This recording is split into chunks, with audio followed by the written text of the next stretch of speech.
Hello,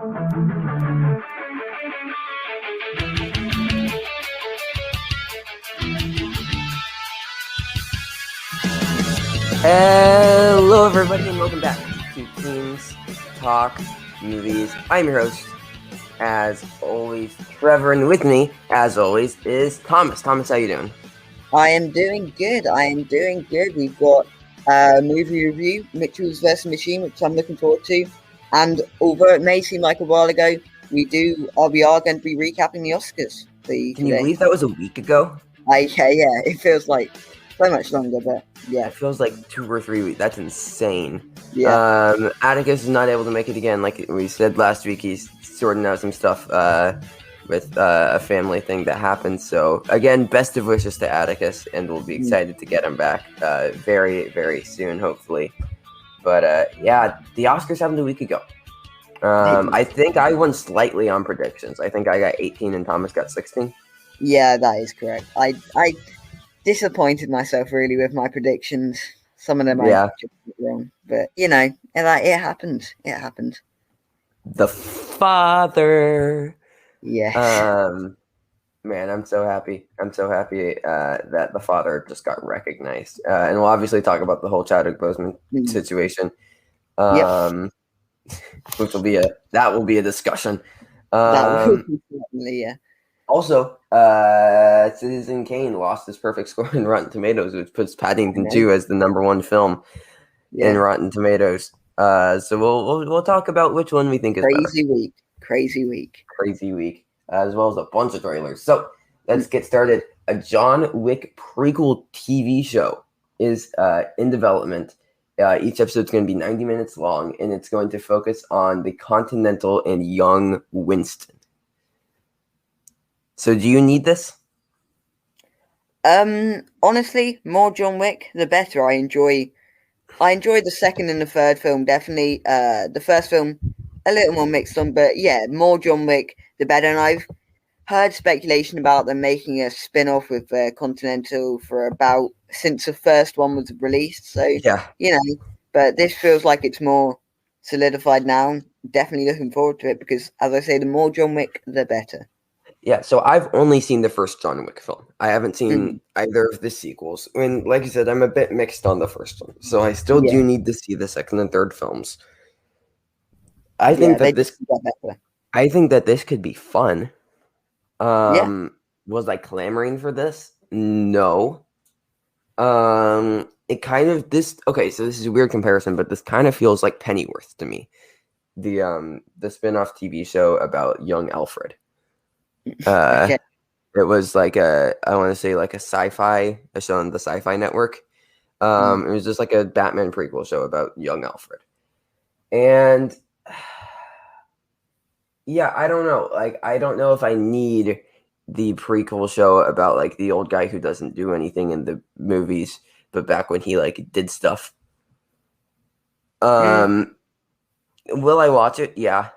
I mean, the first John Wick movie, from what I've seen, it was just the only one that I've seen. It was fun.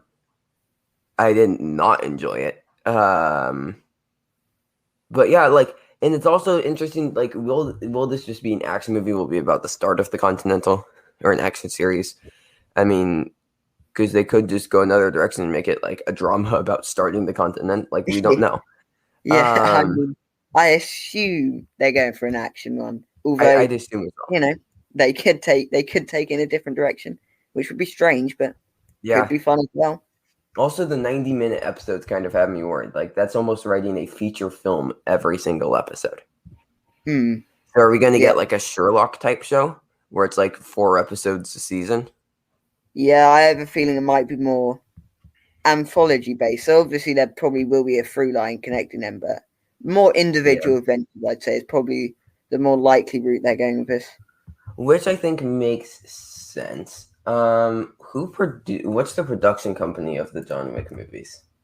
Oh, that is a good question. Because I want to see what streaming service these would go to. Okay, so they're with Lionsgate. Lionsgate, okay. So what streaming service is Lionsgate? Where are the John Wick movies right now? Well, I watched them on Netflix, but they might not be on Netflix anymore. But that is So definitely why I watched them. yeah, so the John Wick movies aren't on any streaming services in the US. Oh, okay. Right. So Lionsgate streaming service. Um, yeah, okay, so it's like Stars, Stars. I've yeah, no idea. which is like an American, like it isn't like a streaming service, it's like a pay TV channel. Right. Okay. So they don't really have anything. I don't know where Lionsgate movies have been going. I'd imagine this seems like an Amazon Prime or Netflix thing to pick up. Like it Mm, isn't likely going to be Disney. I don't see this no. being a Hulu thing. No. Yeah. I don't see this being an HBO Max thing. Uh, like I could see Prime because of like they did like the Jack Ryan show. Mm, And then Netflix just kind of wants everything. So yeah. Yeah. I could see it going to either of those. But I think this could be fun, is what I'll leave this as, I guess. Hmm. Okay. Yeah. Yeah, I would agree. Seth Rogen, you heard of the guy? I have heard of Seth Rogen. Yes. Yeah, so he's making a silent comedy, Hmm. like Charlie Yeah. Chaplin style. Yep. Not a massive fan of this announcement. To me, I've never been that big on silent films. I don't tend to enjoy going back and watching any of them. I've seen some of the most important ones, but I have no interest in that genre. I just don't know why they're making this, really. I mean, we've advanced past the silent era, so I don't know why we're going back to it. Hey Thomas, the And artist won Best Picture. Seth I Rogen's gunning for Best Picture. it did, but yeah, I don't know. I don't know if it's the kind of film I'll enjoy. I mean, Seth Rogen, some of his films are good, but a lot of them aren't. He's a sort of hit and miss. So I'm sure he does have the capability to carry something like this off. Obviously, it's going to have to. A lot of if it will be a successful failure, will rely on him. But yeah, I'm not sure about this one. Okay, so we got a bit more information since I put this in the document. So it's going to be an action comedy inspired by Jackie Chan films, and it's going to be titled Escape, and it's going to be entirely physical comedy with no dialogue. Mm, right. I don't know. Yeah. Yeah, I mean, we'll be talking about a silent film a bit later. Um, Mm, but yeah, I don't know. I understand that Seth Rogen's like trying to do something like this is obviously something that he's been wanting to do for a while, and then now he just has the money. mm, I just yeah. like I don't think this will connect with like just the general public. No. No. Exactly. And like this isn't like the artist where it's like a drama black and white silent where it's like, oh, it's kind of nostalgic, like we're seeing a black and white silent film in the theaters for the first time since the 1920s. Mm, But like this isn't going to be that. mm, This is just kind of Seth Rogen doing whatever he wants. Which I yeah. mean, you know, props, like you earned the money. Yeah. Yeah. So like you can do what you want, but like I just I hope this doesn't get released in theaters because I think it will bomb. Like Oh, yeah. this Yeah. screams like streaming movie. Yeah. And there's a reason that the artist is the only Best Picture winner since 2000 I haven't seen yet, and it's Yeah. because I don't really care to watch it. I mean, obviously I'll get around to it at some point, but it's just I don't really care about it. So this is another one that you might not even bother watching, to be honest. Yeah, I mean, yeah, it'll be interesting. Like this screams Netflix movie that's popular Mm. for 1 week because of its gimmick, then everybody forgets about it. Yeah, yeah, yeah. Which is probably what it needs to be to make money. Mm. So it's just a matter of whether Seth Rogen's, you know, Seth Rogen wants to do this, and Yeah. to do it that way. Uh, you know, And I'm sure there's some brilliant marketing strategy that they could do to make people want to go see this in theaters, but I don't see it happening. Yeah, yeah. Mm. Captain America 4 is officially happening from the showrunner Falcon and the Winter Soldier. So this is like our first week in a while where we don't have Falcon and the Winter Soldier to talk about. It is. But we still have a bit because Yeah. Captain America 4 is happening. I don't know how I feel about this. Yeah, like you know that Thomas and I were a bit mixed on the ending of Falcon and the Winter Soldier. Mm. I don't. Yeah, so this is interesting because Falcon and the Winter Soldier had moments of brilliance. For It sure. also had moments of like, that was okay. So I'm Yeah. curious to see how this translates into film because Falcon and the Winter Soldier total ran about 5 hours. Mm. So this is gonna be Yeah. 2 hours, and it's basically just a sequel to Falcon and the Winter Soldier. So like I'd assume we're doing more with John Walker and Sharon Carter. So I don't Mm. understand why you don't just make this Falcon and the Winter Soldier season 2, so that way you have more time to tell your story. Mm. But I almost think that in a way, having more time to tell the story kind of killed them because they tried to do too much. They were like, "Oh yeah, we have more time." Oh wait, we actually don't have as much time as we thought. Yeah. Yeah. So it might just be like a learning curve. So I'd be curious to see their second attempt at it. But yeah, jumping to making a film is definitely very interesting. What are your thoughts? Yeah, I mean the Captain America trilogy is some of my favorite films in the MCU. Agreed. So as long as it doesn't damage them in any way, which it doesn't seem like it will, it feels quite disconnected. I would consider it fine. I'm not This is not at the top of my most excited for the MCU, just because of the reputation that Falcon and Winter Soldier had. But as you say, the less time, I think trying to make a movie is very different to trying to make a TV show. Yeah. And they didn't fail, but they definitely didn't succeed in making a TV show. So Yes. I don't know how they're going to do making a film. I mean, it's very different on the one hand, but on the other hand, if they're using the same sorts of concepts, same characters, I don't know how they're going to be able to handle it all. Well, I mean, and it's this the showrunner is going to be directing it, if I remember Exactly. correctly. Yeah. So, and that's also a massive jump from show running a TV show to directing a feature film. Oh, for sure. Yeah. So I mean, I have faith in Marvel. I by no means think that the Falcon and the Winter Soldier was bad. I just don't No. think it was great. Yeah. Like I said, it sits at like a 7 or 7.5 for me. I still have it as like a solid, good show, just comparatively to the rest of the MCU. It's definitely on the lower end of things they have produced. So this is interesting because like there are so many interesting concepts. Like even just looking at like a Black Captain America, that's such an interesting concept to delve into. But they didn't fully commit to the concept. They're like, hey, we're kind of gonna do this, but then like we're kind of gonna back out of it. Oh wait, we're really doing this now, but we're gonna hold some stuff back. Okay, I think we're doing like it felt very like teeter totter, and like the whole message of the show was like the world is ready for a Black Captain America. So then why didn't you just let him be Captain America from the start of the show? Yeah. Yeah. Like if that's the message of the show, then just he's Captain America now. He was given the shield, and let's just have a fun show about like Sam Wilson as Captain America and Bucky Barnes. Instead, I feel like they tried to do too much and be too like meta with stuff. Yeah. Yeah. They thought Instead they of were just very clever, but actually they're just yeah. slowing down the pace of the story, which is never a good thing. Yeah.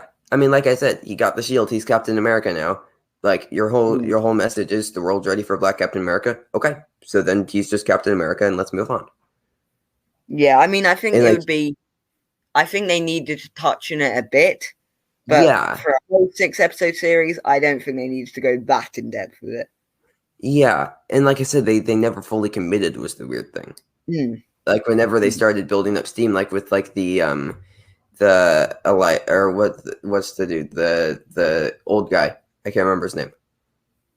Which The old guy who had like the super soldier serum. Isaiah Um, Bradley. thank you. It's like him. They did the whole scene with him, and they were like, okay, we're going somewhere with this, and then he just didn't show up until like 3 episodes later. Yeah. Mm. Like it just felt uneven with them committing to that idea, which is a really interesting idea to explore. But and like what I'm saying is like you give him the shield to begin with, and then you can explore what happens after that. But why make him go through this thing of do I not? Like he was given the shield, so I don't Mm. know. It felt kind of strange to me. But maybe now we just get that. Now we just get the fun Sam Bucky story that we kind of wanted from this show. Yeah, and I mean, if they do that, that's fine. But again, is it really necessary? That is the question that you really have to ask about this project. Probably not unless they're setting up something big. Mm. Because the MCU is all about setup for like the next big finale.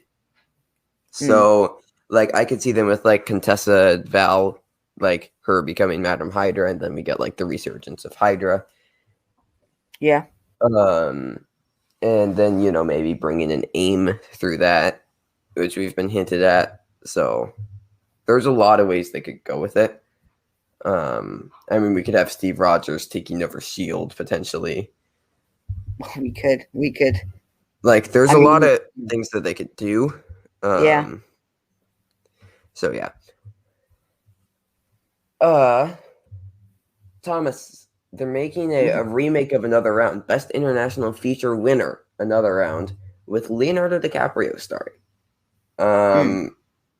Yeah. So how do you feel about this?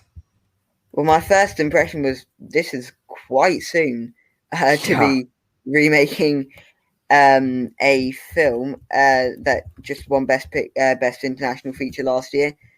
I have yet to see Another Round, but it's definitely on my watch list. I definitely want to get around to it at some point. Was that a pun? Sorry to cut you off, but was that a pun? You want to get around to it? Oh no, it Okay. wasn't actually. But I'll take credit for it. Yeah, I'm gonna give that to you. Yeah. I don't know why they cast Leonardo DiCaprio when we've seen Mads Mikkelsen completely in non-international stuff. Like, it just feels a bit weird to me why they're remaking this film so soon, especially. So I mean, international. I think it's different as an international film. I'm still not too high on the prospect of this happening. Now, Thomas Vinterberg, the director of Another Round, he's very interested in it. He wants to see what DiCaprio can do. Mm. But so I make the example of Infernal Affairs and The Departed. Infernal Affairs was 2002. The Departed was 2006. Remake of a foreign film, pretty quickly. So yeah. I'm not a massive fan of this happening so soon, especially like you were saying with Mads, because like Mads is incredible in Another Round. Now you could make the argument of, well, it is going to be a different vision of the film, so it wouldn't make much sense for Mads to play the same character in a different version of the film.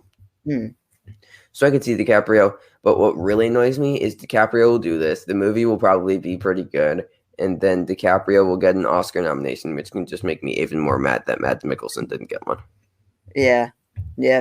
I feel that it may end up overshadowing the original, which I don't think would be a good thing. I think we should be able to remember the new one without having an American remake a couple years later. I mean, like, The Departed completely overshadows Infernal Affairs. Yeah. I mean, The Departed, in my opinion, is better than Infernal Affairs, but that's a different discussion. Oh, yeah, no, I would agree. But I'm just saying, like, I do think that art, like, you should pay respect to the original. And I know this just does feel a bit too soon. Yeah. I mean, I'll obviously watch it because it's going to be an Oscar movie. Like, I think clearly and obviously. Yeah, since Another Round was basically an Oscar movie. I mean, it Right. had Best And Director. It I won Best mean, Film Feature. Leonardo DiCaprio's in it. Exactly. Yeah. That's all you need. Yeah. Um, so yeah, I mean, I don't know. I'm not a massive fan of this happening. But you know who I am a massive fan of? Michael B. Jordan. I am a massive fan of Michael B. Jordan. He talked about Superman casting rumors. And he was asked about it, and he was like, I'm very happy that people consider me for these roles, and then just moved on. Not much to talk about here, but do you want to see Michael B. Jordan as Superman? There's one answer. I mean, if he plays Superman, cool. But again, do I really need it? I'm not clamoring for it, but if he does, that would be cool. Oh, I'm clamoring for it. Okay. Uh, Yeah. he is absolutely perfect for Superman. Well, right. Okay. Like, I mean, just like peak physical condition. He was like, wasn't he like sexiest man alive or something like that? Like, you need like a handsome, like fit dude to play Superman who can like act really, really well. Ta-da! Right. Okay. Okay. Um, so yes, this should happen, and we can move on. The writer of the TV show Snowpiercer, Tanaka Hodge, is going to be the lead writer and producer of the Disney Plus show Ironheart. So I was going to try and get around to watching some of Snowpiercer this week. I wasn't able to get to it.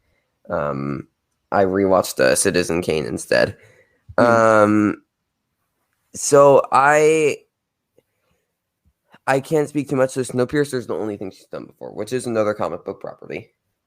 I've heard good things about Snowpiercer, and I definitely still want to watch the show because it's like very much up my alley. Like, it's a comic book show that's like dystopian future, which is yes. But yeah, no, like it sits at a 74% on Rotten Tomatoes. So solid. But I'm very excited for this. I love the character of Riri Williams, Ironheart, in the comics. And I'm excited to see her getting a show as the probable successor of Iron Man and as more setting up of the Young Avengers. But yeah, no, unfortunately, this writing news doesn't do too much for me just because I am not familiar with the TV show Snowpiercer. But I'm definitely going to check it out and be able to form an opinion. What about you, Thomas? Yeah, I mean, from people I've talked to about this show, I've heard mixed things about it. Yeah. You know, no one said it's bad. I think it's not gone down as well as it may have liked to have gone down. But you know, Marvel know who they're choosing. They take these decisions very carefully, and I'm sure they've made a choice that they think is right for this project, which is, you know, fair enough. And I'm still looking forward to it, obviously. Absolutely. Yeah, as you say, since I've not seen Snowpiercer personally, okay, I doesn't really do that much to sway my opinion. Yeah. Yep. Still definitely excited about it. Thomas, I can't tell you how excited you're going to be about this next story. Okay. A Godzilla vs. Kong sequel is happening from the same director, Adam Wingard. And guess what it's going to be? Guess what?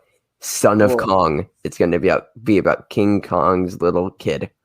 Right. Yep. Fun. Yeah. Why end the franchise already?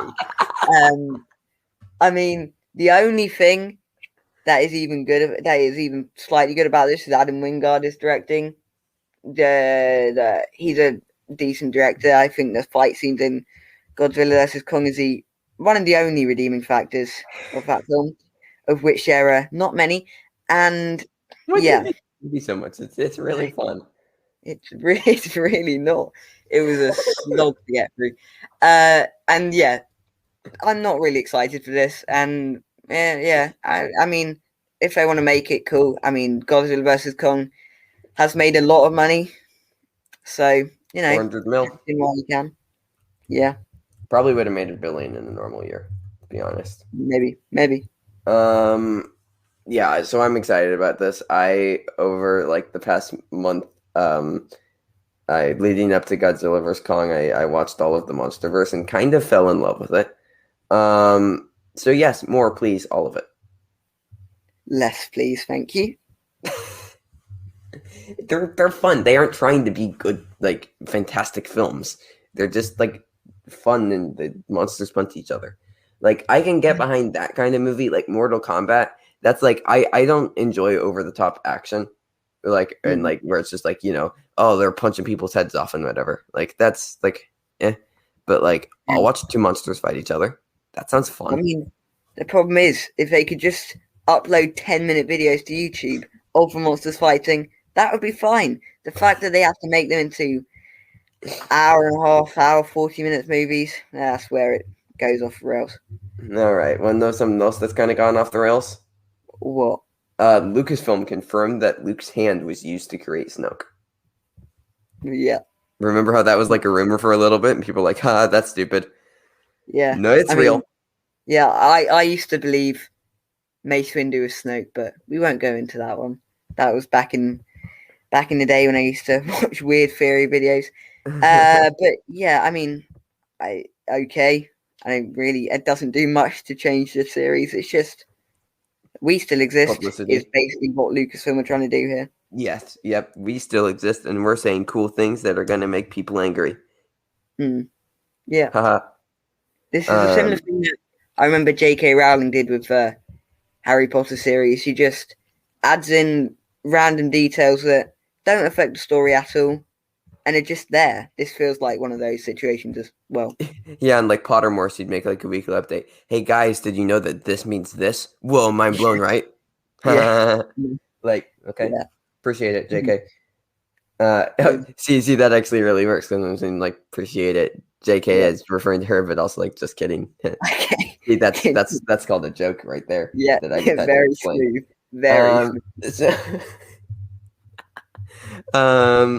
Another rumor: Green Goblin is strong. Or that wasn't a rumor. Like that's confirmed, unfortunately. But this is a rumor. Green Goblin is strongly rumored now to appear in Spider-Man: No Way Home and will be the major villain of Phase 4. So, do you like Green Goblin being the big baddie of Phase 4? It's a weird villain to choose as the main baddie for Phase 4. I mean, I don't know how they could get much bigger than Thanos, but Green Goblin feels like a definite step down. I mean, he's more of a. I think that's kind of the point. Though. Yeah, which is maybe a different direction they're going in, which is fine, but it just feels like how much setup do you really need to have him as the main villain? Like you're not really gonna have Thor or the Hulk needed to fight against Green Goblin unless they make him very powerful, which is a direction I could see them taking the character. I think that he just starts out as like company owner Norman Osborn. And like he's just like this very rich guy that has, a bunch of resources to, take down people. And then eventually he becomes Green Goblin, which just makes him even more powerful from like all the resources he's gained. And I don't think this is going to be like an Avengers level thing. Like maybe we just have like Spider-Man there, and like I don't know if Daredevil shows up, we get to throw in like She-Hulk and like Hawkeye, like just like some of the like street level heroes, I guess is what you'd call them. Yeah, like Sam Wilson could be there, but like Doctor Strange, Thor, Hulk, like they wouldn't be needed, and we could just have them doing some other story concurrently, which is what they do a lot in the comics. Like they'll have crossovers between like 4 or 5 characters, while 4 or 5 other characters are doing something else in other series. So I think that kind of makes the most sense, and I would like to see them start doing that. And then like every 3 or 4 years you have like a massive crossover where there have been little things building up to it throughout all of the other parts.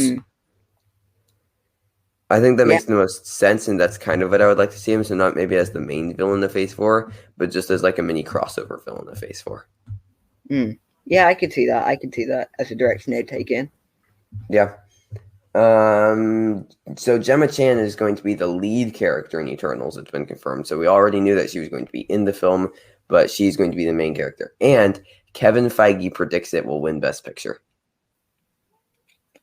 Yeah, I mean, What more word do you need than the guy who's producing the movie saying that the movie's going to be good? It has to be good, right? well, I think any producer would say their film is good. I wouldn't guess a producer would say, "Oh no, this film is going to be okay." Uh, so this feels like a marketing strategy to me. I mean, Gemma Chan, I don't know which character she's playing, but okay. I Cersei, mean, I think. yeah. I mean, I'm not familiar with the Eternals at all. Like, I couldn't name any of them. But if they want to put her as a lead, put her as a lead. I'm totally fine with that. But yeah, as I say, this feels like a marketing strategy to have Kevin Feige say this. Also coming off of Nomadland winning Best Picture with Chloe Zhao. Yeah, I yeah, mean, I have very high faith in this film. I think that there is a chance it gets a potential Best Picture nomination, similar to what mm, Black Panther did. Like, I think there is a chance that happens, just because the Academy clearly likes Chloe Zhao. yeah, yeah. Like once you're kind of inducted into their club, they just kind of keep nominating you. Mm, So I could see this definitely getting a Best Picture nomination. I think that I'm predicting this to at least get something, whether it's picture, director, or screenplay nom. So yeah, no, I mean, it's Chloe Zhao. So like, mm, yeah, I mean, Kevin Feige has said this is this is like 2 or 3 years ago. He said this is the best pitch he's ever heard. yeah, yeah, yeah, Um, So yeah, I mean, I'm very, very excited for this. I think that this could turn out to be a very, very good film. Will it win Best Picture? Probably not, but I do think it yeah. has a I chance would of doubt getting the nomination. This reminds maybe, me of maybe like when Vin Diesel said that Fast and Furious 7 was going to win Best Picture. Remember that? exactly. Yeah, yeah. But I definitely out of Marvel projects, this is definitely close to top, if not top Yeah. of my excited level. So yeah, definitely looking forward to it. And this, I mean, it doesn't do much to sway my already anticipation for it, but it's a good sentiment to go into the film with. And to be fair, this probably does have a better shot of winning Best Picture than Furious 7, but Yes, yes, yeah, um okay, Ewan McGregor says that the Obi-Wan show will be nothing like the prequels because they're starting shooting it now, and it's also going to like be using like the Mandalorian like stagecraft technology thing. But mm, yeah, he said it's gonna be nothing like the prequels, which just seems like fan service. yeah. So like, because it's obviously going to be something like the prequels because who's one of the main characters? Obi-Wan. Obi-Wan. Yeah, So, but I mean, yeah, okay. Appreciate it, Ewan. You're trying to get people excited. yeah. I mean, it's his job, so fair enough. Yeah. This one is something that I'm very excited about. So we got a Hawkeye set photo, and Jeremy Renner is in a comic book accurate Hawkeye costume. There's like purple in it, and it's cool. Have you seen this yet, Thomas? I have not seen it. I will give it a quick look up. Google now. Yeah.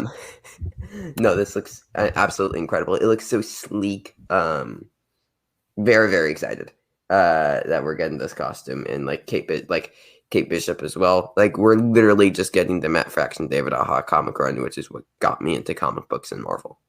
So I could not be more excited for this show. Probably my most anticipated Marvel project. Okay. Wow. Yeah. I mean, yeah, it's a good looking costume, put it that way. But I don't care if it's comic book accurate or not, to be honest. But Right. as long as the costume's good, I'm very happy to see it. And yeah, this certainly looks like a very good looking costume. Look up Hawkeye Matt Fraction David Aja because it's very, very close. Okay. That's definitely not how you spell AJ. Yeah, I spelled it AHA. Oh, yeah, that is It's like pretty the similar. same thing. Yes, basically. Yeah, But no, like again, I cannot recommend this series enough to both Thomas and everybody out there listening. It is yeah, absolutely incredible. mm, It's yeah, kind of like a perfect comic book series. yeah. Um, Moving on from that to a bit more somber note. So Lupita Nyong'o, who plays Nakia, says that Black Panther 2 will still feel emotionally correct about Chadwick Boseman's death. So they're trying to treat it with the utmost respect possible um, Mm. on his legacy. So I don't know. How do you think that they should handle the Black Panther 2 situation? So honestly, I've said this ever since this question first really came up about 6 months ago or so. I think Shuri should be given Black Panther. I think that is where they were setting it up to anyway. Yeah. They've been building up her character, so it would feel a little rushed, but that is obviously something that is going to happen anyway with a situation like this. So I think it would feel the most deserved to have Shuri, because I've heard some people wanting Michael B. Jordan back. Um, He I died. just don't think that would feel deserved. I Yeah. think the way his character ended in Black Panther was almost perfect. So Hmm. Yeah, I mean, and I really trust Ryan Coogler. I agree it should be Shuri. It just makes the most sense. I mean, that would even be comic accurate when Black Panther goes away or when the character has died before he came back because comic books. Um, Shuri has always taken up the mantle.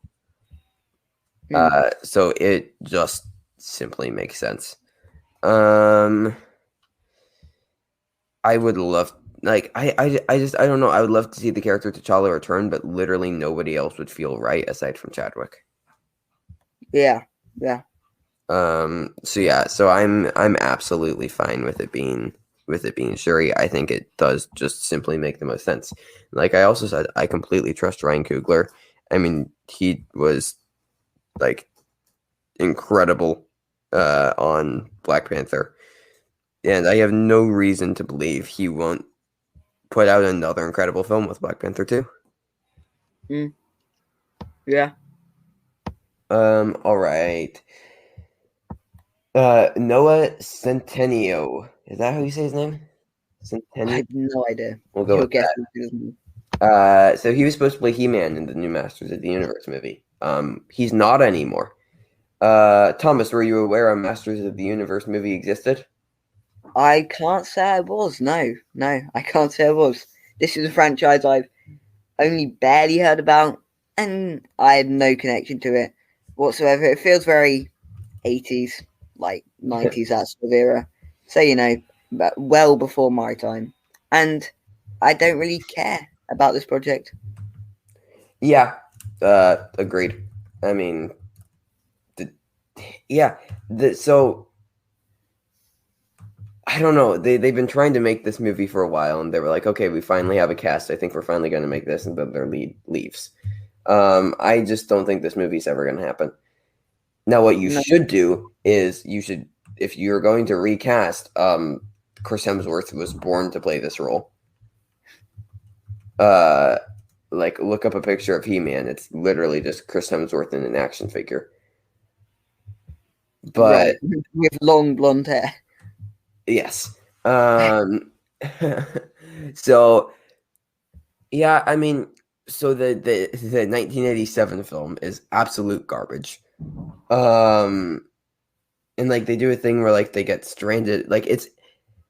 I hate 80s cult sci-fi films because they are just so out of their time. Like they think that they're being cool with their special effects and they aren't, and it just kind of makes it unwatchable. And then the stories are always just the most generic possible basic Mhm. hero stories ever. Yeah. So like in the 80s film, they get stranded on Earth and then they find this girl who accidentally finds like a weapon of like one of their enemies, and then they have to like save her, and then she becomes like a hero and helps them, and then they go back and fight against the bad guy. Mm. Ta-da!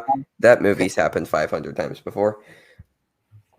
What Mm. I would prefer out of this movie if they do it is just keep it in space in like the fantasy realm. Just like tell a Lord of the Rings like story. Yeah. Just do that. But like, I mean, I hate the original. I mean, as much as I hate Flash Gordon. It's just Okay. to just 80s sci-fi just does not do it for me.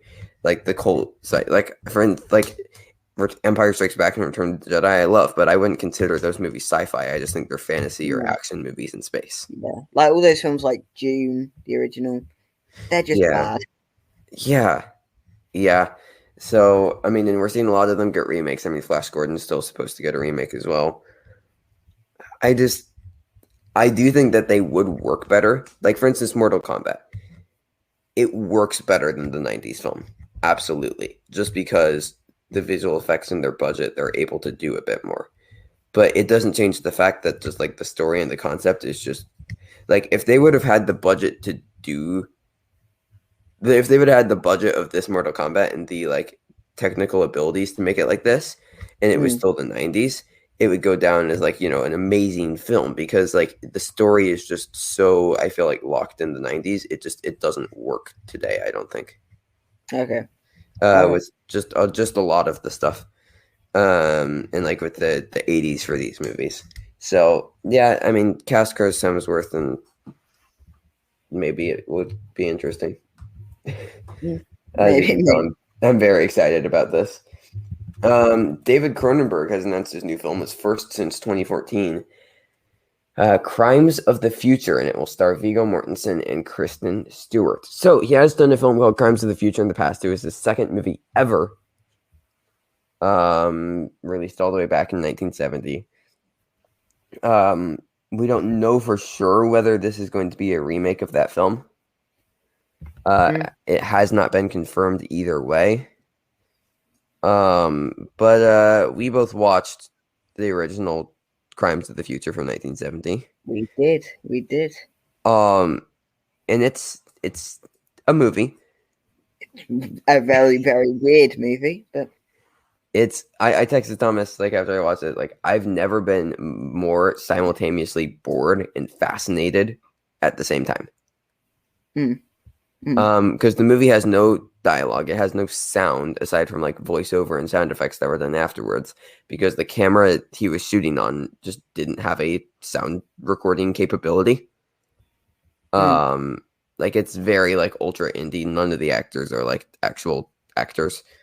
Um, so if he is doing a remake of that, it's about like the future and then like just like these like cosmetics, like creating this disease in people, and then it involves this like doctor going around and trying to find people. I don't know, I kind of got lost.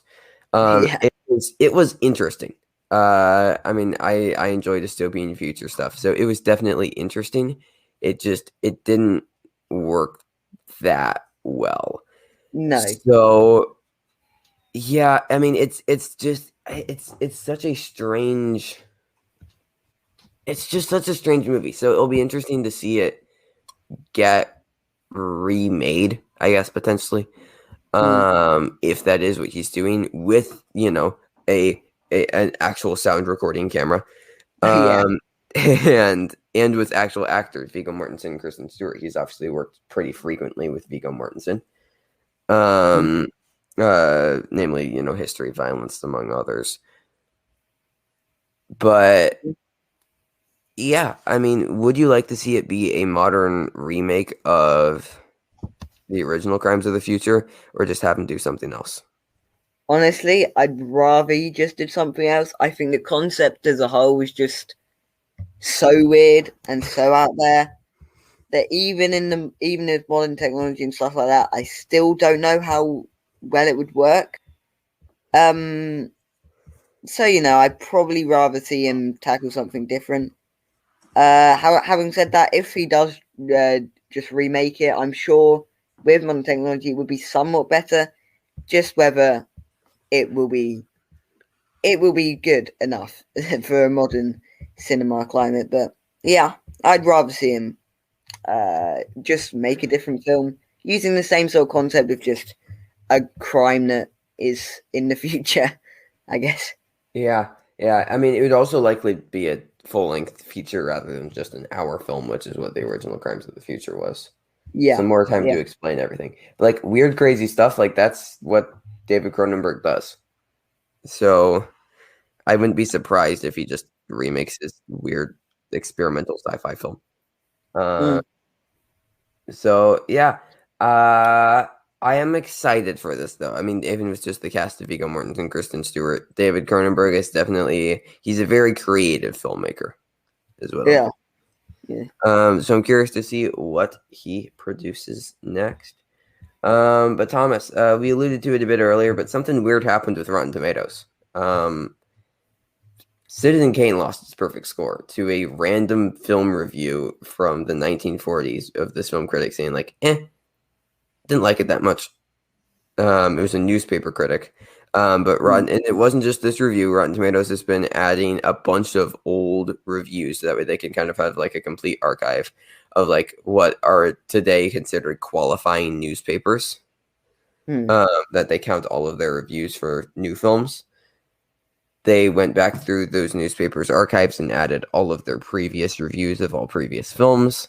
And one of them happened to be from the Chicago Tribune of my home state, a negative review for Citizen Kane, Yeah. which means that Paddington 2 is now the greatest film of all time according to Rotten Tomatoes. So I figured this could be a fun discussion. So we've both seen Citizen Kane and Paddington 2. We have. What's better, Thomas? From an objective standpoint, Citizen Kane is a better made film, just the way, and it's a more influential film. In the future, even 40 years down time, I still don't think Paddington 2 will be considered an influential film. But if you're talking about which one I enjoyed watching more, I'd say Paddington 2. I really, really, it's such a nice film. It's got a lot of heart to it, and that is what I really enjoy about it. It's not M- trying to do anything that spectacular. It's just telling a sweet, charming tale with a good cast and it's all tightly put together in a very enjoyable way. Yeah, like you don't even need to see the first film to watch Paddington 2. No, you don't. Like I on my Letterboxd review for the film, check me out, Trevor Matson.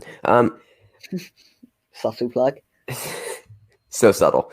I just put down one word: happiness. Yeah. It's just a happy movie. Like I don't know how else to describe it. It's just a very happy film. Uh, now Citizen Kane is obviously a brilliant film. Just how that entire film is put together is just kind of mind blowing, especially for its time. I mean, it reinvented cinema. Mm. Like it reinvented films. Paddington 2 doesn't, like you said, have that feat. But I could watch Paddington 2 like anytime, any day. Like if you just wanted to stop recording right now and hey, let's watch Paddington 2, I'd say sure. Yeah. Citizen Kane, I mean, it definitely isn't as fun of a movie to watch. Mm. From just like a story and enjoyment standpoint, but it is a very fun movie to watch from a critical and analysis standpoint because Yeah. there are so many great things they do in that movie. And I really don't think there is an answer to this question because I mean it's like comparing like if you were to say like what's a better movie like Avengers Endgame or Get Out. Yeah. Like it's two completely different films. Or if you were to say like Toy Story or Halloween, Mm. like it's almost impossible to compare them. Yeah. Yeah. I And mean, I think the way that the Rotten Tomato system works with you, it's a very hard film to not enjoy Paddington 2. Like right. there's almost no possible reason you could actively dislike the film, Yeah. which is why it's so high. Right, because how the Rotten Tomato system works, if you do not Mm. know, dear listener, is critics just say, I liked it or I didn't like it. Mm. Simple as that. So you do get some strange like a movie could be like even if critics thought it was like a 5 out of 10 or so, but like if I say every critic thought it was like a 5 out of 10 or even just like a 4.9 out of 10, you'd think, okay, it should be about 50%. Well, if none of them liked it, then it would be at like 0%. Yeah. So yeah. So I mean, it's strange though, or like if everybody thought, yeah, that was like a 7 out of 10, but everybody enjoyed it, then it's at 100%, even though it was only a 7 out of 10. So it's interesting. Mm. So here's the top 10, or I'll give top 25 on Rotten Tomatoes, and this is based off of the actual rating that is given. And this is a very interesting list. I think it'd be fun one time to do like a tournament of these Yeah, top yeah, ones. for sure, for sure. But the top 25, according to Rotten Tomatoes, is A Quiet Place, Inside Out, 2018's A Star is Born, Wonder Woman, Rebecca, the original, Moonlight, All About Eve, Spider-Man Into the Spider-Verse. See, Thomas, it's a good movie. Hey, Mad Max run. Fury Road, The Godfather, The Irishman, Get Out, Black Klansman, Mission Impossible Fallout is number 12. Lady Bird is number 11. The Lady Bird, 99%, one negative review because one person like didn't want like a female-led film or a female-directed film to have 100%, which is just like even after they admitted that, like Rotten Tomatoes should just literally take down the review. Like there's no reason not to. Yeah. Like I don't understand why that's still up. But number 11, Lady Bird. Number 10 is Toy Story 4. 9 is Us. 8 is Knives Out. 7 is Casablanca. 6 is The Wizard of Oz. Number 5 is Avengers Endgame. 4 is Parasite. 3 is Citizen Kane. 2 is Black Panther. And number 1 is It Happened One Night. So here would be some potential matches that would come up if we ended up doing a tournament. So It Happened One Night versus The Godfather. Black Panther versus The Irishman. Citizen Kane versus Get Out. Parasite versus Black Klansman. Avengers Endgame versus Mission Impossible Fallout. The Wizard of Oz versus Lady Bird.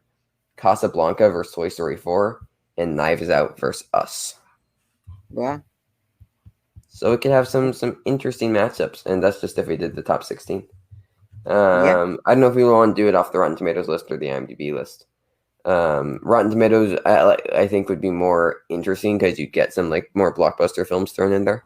Yeah, I mean, if you look at the list, most of them, it's a more modern list. There's more modern films on here. Absolutely, yeah. But then you'd have randomly like All About Eve is number 19 of all time. Which granted they didn't win Best Picture, but that was all the way back in 1950. And then you have like a movie from 1920 at number 26. Modern Times is number 28. So like there's still definitely some higher stuff.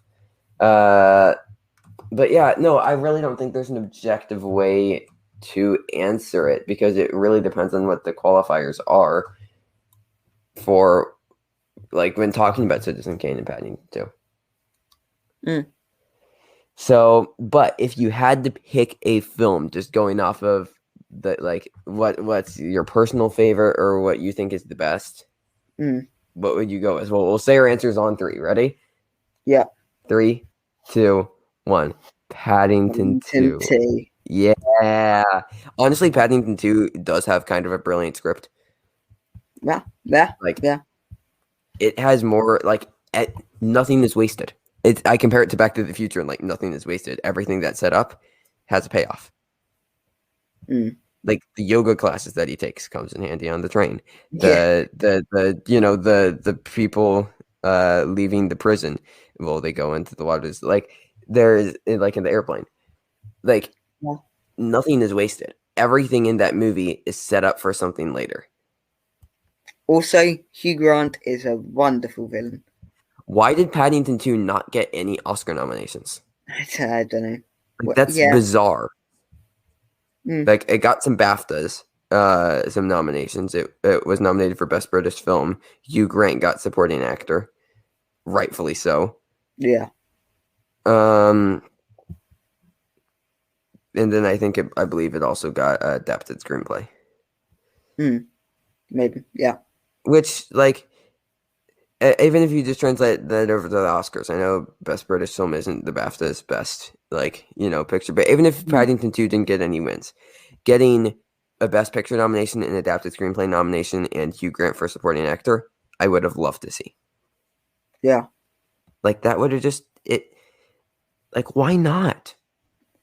But, anyways, yeah, Paddington 2, like, I love Citizen Kane, but, like, Paddington 2 is just happiness. So Yeah. we will take a quick break. Then we got trailers to talk about, our Oscars recap because woof, and Mitchell's versus the Machines. So we will be right back after this. Hey everyone, it is Trevor from Teens Talk Movies, and I am here to talk to you about Anchor. So, if you have not heard about Anchor, it is the easiest way to make a podcast. So first of all, it's free. Everybody loves free things. But sometimes like free things like aren't great, or like there's a more expensive version. This is not the case with Anchor.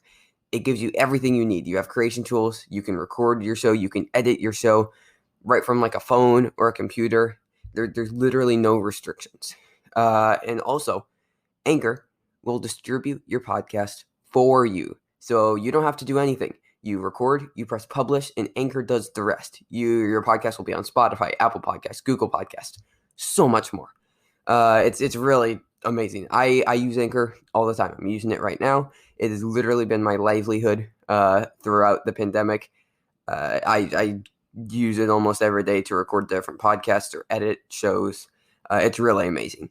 Also, you can make money from your podcast. You can support yourself with a podcast. You don't have to have any minimum listenership. You could have one listener and make money off of ads. It's, like I said, Anchor is no restrictions. It gives you everything you need, and it's everything you need to make a podcast all in one place. So download the free Anchor app or go to anchor.fm to get started today. Now, back to the show. All right, guys, we are back. Thomas, should we talk about those Oscars that happened? Yeah, let's get into this. What could be a pretty long discussion. It could be. All right. So let's just start. We won't talk about any of the short film or documentary categories because we don't really. We don't care about them. I would like to care. I just didn't see any of them. Yeah. Except Burrow. So, all right. We can just start from the bottom and work our way up. So, best visual effects, Tenet, as expected. We were pulling for the dark horse, Love and Monsters, but it was Tenet. Yeah. That's what was supposed to happen. So cool. Film editing went to Sound of Metal, as I predicted. I believe you went with Trial of Chicago 7 on this one. I did. I got this one wrong. Which I think we were reversed because you predicted Trial of Chicago 7, but you wanted Sound of Metal. I predicted Sound of Metal, but I wanted Trial of the Chicago 7. Yeah, I should have gone with the one I preferred. Clearly. Yeah. But happy to see this. I thought Trial of the Chicago 7 was a bit better with the editing. It's just more like snappy and fun. But Sound of Metal was a pretty geniusly edited film. Yeah. Costume design went to Ma Rainey's. I was pulling for Emma, but I knew Ma Rainey's was going to happen. It's what we both predicted, I believe. And happy to see it. Same thing with makeup and hair. Went to Ma Rainey's. Well deserved. Though I did think that Hillbilly Elegy's makeup and hair was better, if I'm being completely honest. But still well deserved from Ma Rainey's. Mank got cinematography over Nomadland, which is insane. I enjoy the cinematography in Mank, but like Nomadland. I don't know. What are your thoughts on this? Yeah, again, this was one that from the beginning people thought it'd be Nomadland, and then as it drew closer, Mank started getting some attention. So I'm not too surprised to see it win. Obviously, I prefer Nomadland to have won, but I'm not too surprised that Mank walked away with this one. Yeah, I mean, it won the Cinematographers Guild Awards. Yeah. Which was a big tell. As a pointer. Right. I don't know. Nomadland's just so pretty. Yeah. Like, every single scene in that movie could be framed as a portrait. Like, yeah, I don't know. I was definitely much preferred Nomadland. I predicted Nomadland, but I mean, at least Mank got something. Oh wait, it got something else that got production design, which I think this was warranted. Even though I preferred The Father for production design, I predicted Mank. I believe you said Mank as well on this. I did say Mank as well on this, which is 2 years in a row that we've had production designs being won by films that are basically Hollywood in the past, which show that Yeah. clearly, if you make a film about Hollywood in the past, production design, you're likely to get a win. Right. Well, because it's also just kind of recreating scenes that these like the voters are similar with. Yeah. Um. So yeah. I am. I I'm not arguing. Mank was great. I preferred The Father. But no, like it's not like Mank wasn't undeserving of this award. It's just crazy that it got 2 awards after people being like, it's not going to win anything. Mm. Do you know what won it in 2018? In 2018, ooh, I do not know. Black Panther. Black Panther. Wow. Wow. Yeah. Yeah. I think the greatest production design of all time, though, it won in 2014, Grand Budapest Hotel. Even if you don't like the movie. Yeah, I can agree that the production design looks amazing in that film. Either that or West Side Story are probably my 2 favorite production designs in history. Right. Okay. Okay. Um, which we'll speak about West Side Story later. Ta-da. Sound went to Sound of Metal. Surprise, surprise. I mean, it's in the title. Yeah. Exactly. Like if you make a if the category's in the title, they're going to give it to you. Like if you make a movie called like cinematography, they're going to give you cinematography. Yeah. It's just how it works. Um, Yeah. so imagine someone makes a movie called Best Picture. Well. Yeah. Well. Original song. This was a surprise. Yeah. I think we thought it was going to be Speak Now. You were going for Husavik. I was going for Speak Now. Husavik, I did re-listen to it. Actually, it is a pretty good song. It's a pretty incredible song. Like, actually. Mm. Yeah. But Fight for You won from Judas and the Black Messiah, which is a good song. I would put it as my third pick behind Speak Now and Husavik. You really kind of convinced me on the Husavik thing. I laughed last week, but it's a solid Brilliant song. song. Brilliant song. Yeah. So like Fight for You like was probably my third pick behind those two. I'm not angry to see it win. Big year for her though, because I believe she also won like the a major like Grammy award as well Okay. for like Okay. best song at the Grammys. Mm. But no, I mean it's a really good song from Judas and the Black Messiah. I don't think it was better than Speak Now or Husavik. I don't know. Do you think this was deserving? See, it's not the most memorable song in the world, which is what I Yeah. would say. I'm happy to see Judas and Black Messiah walked away with something other than just supporting actor. But whether it was this award that they deserved, I don't know.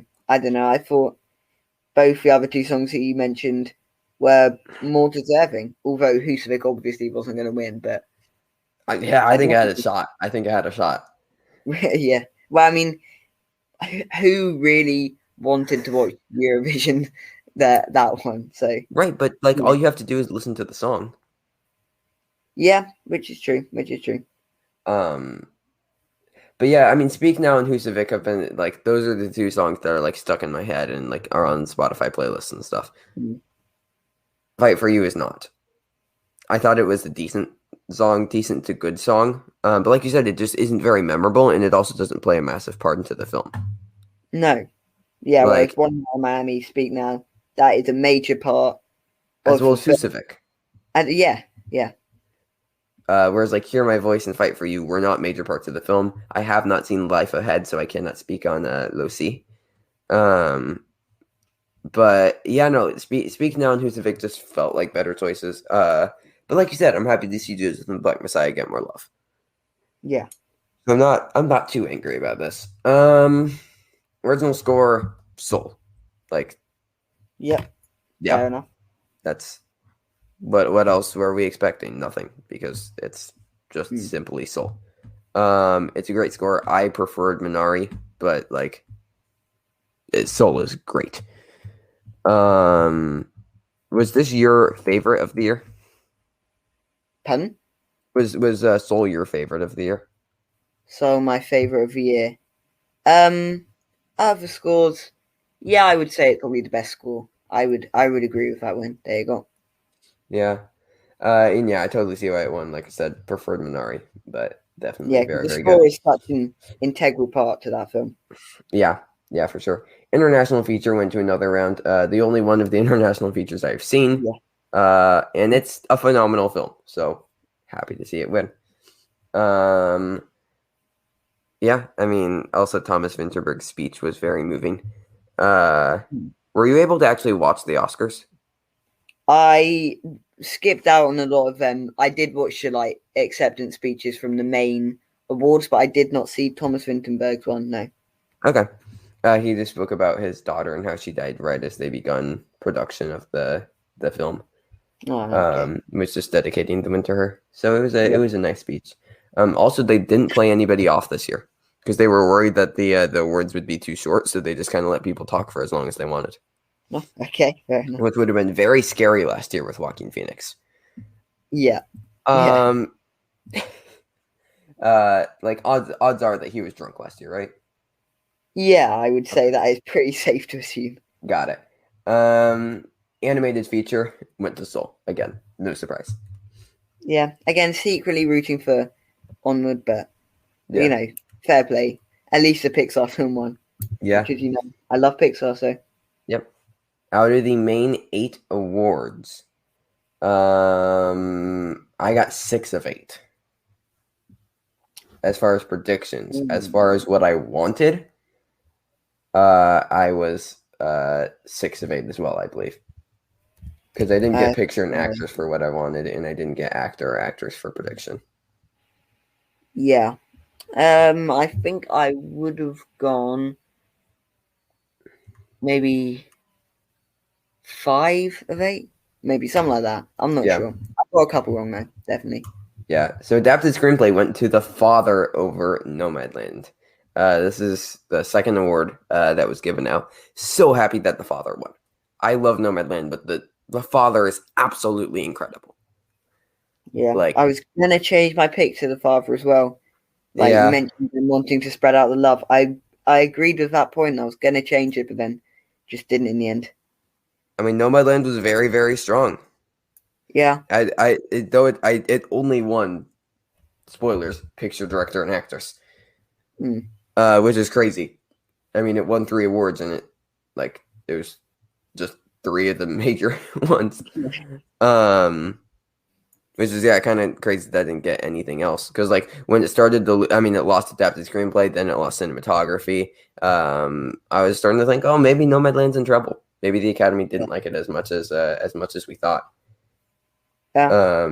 Especially after The Father started picking up wins, and yeah, it was interesting. But Father wins adapted screenplay. Very happy to see them spreading out the love. Original screenplay, they opened it up with a promising young woman win, which I was very excited about. Sadly, Carey Mulligan did not get actress. Though thinking about it, it was kind of a long shot, considering Yeah. that just an Oscar performance. But happy to see it get adapted screenplay. I think well deserved. Yeah, I think it definitely deserves something. Sorry, original. My apologies. Yeah. I know. I definitely think it deserves something. And the closer we got, as you say, Carey Mulligan became a less and less favorite as we got closer to the Oscars. Yeah, unfortunately. Absolutely brilliant in that film. Mm-hmm. Yeah, I'd say probably my favorite of that category. But Agreed. We'll get to actor later. Actress, sorry. Yes. Yeah. I mean it.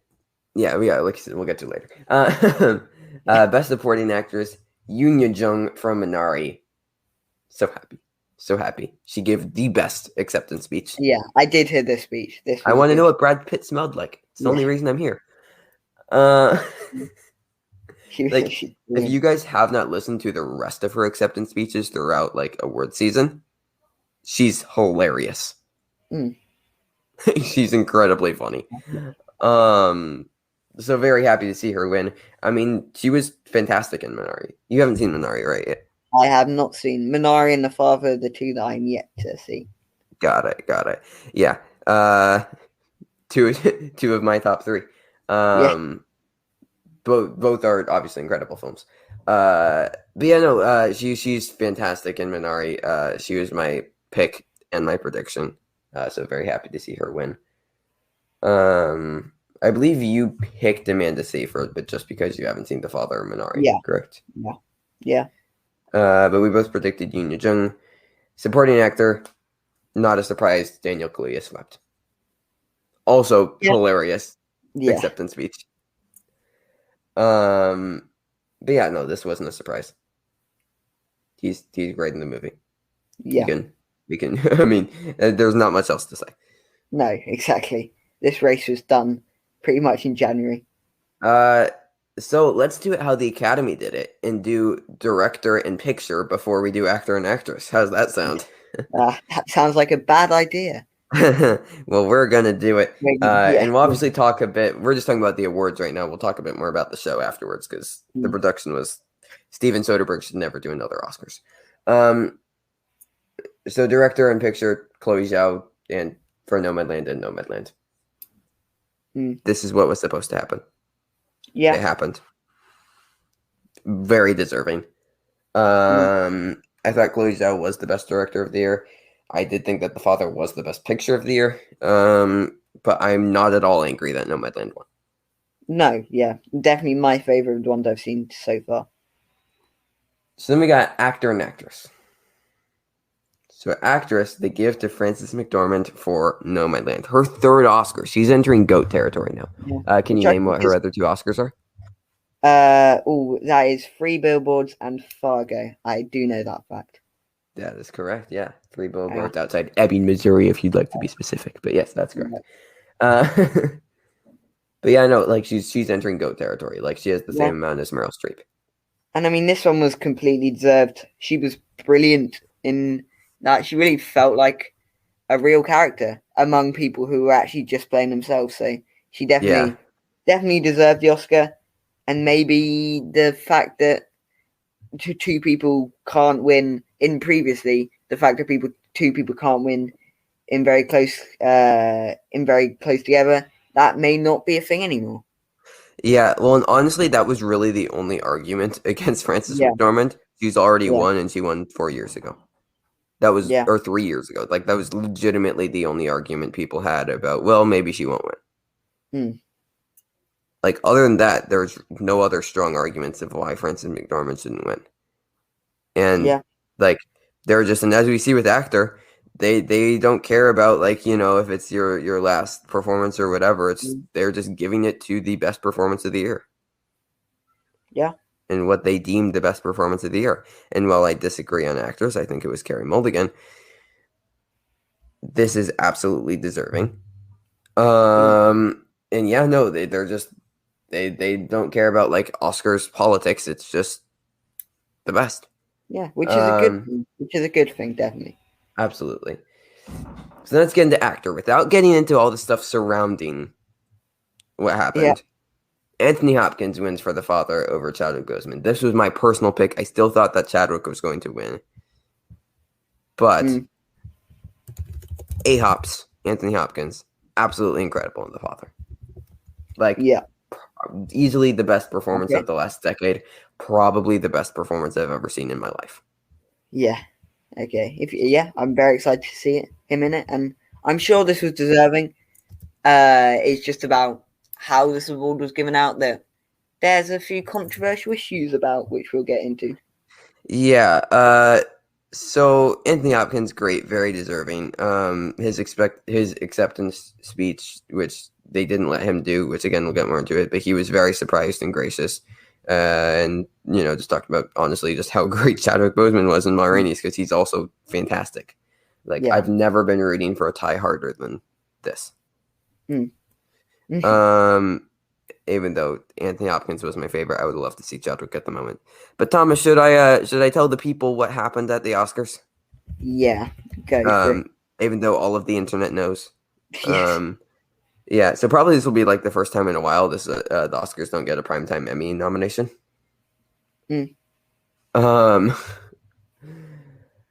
But yeah. So first of all, they do like director very early.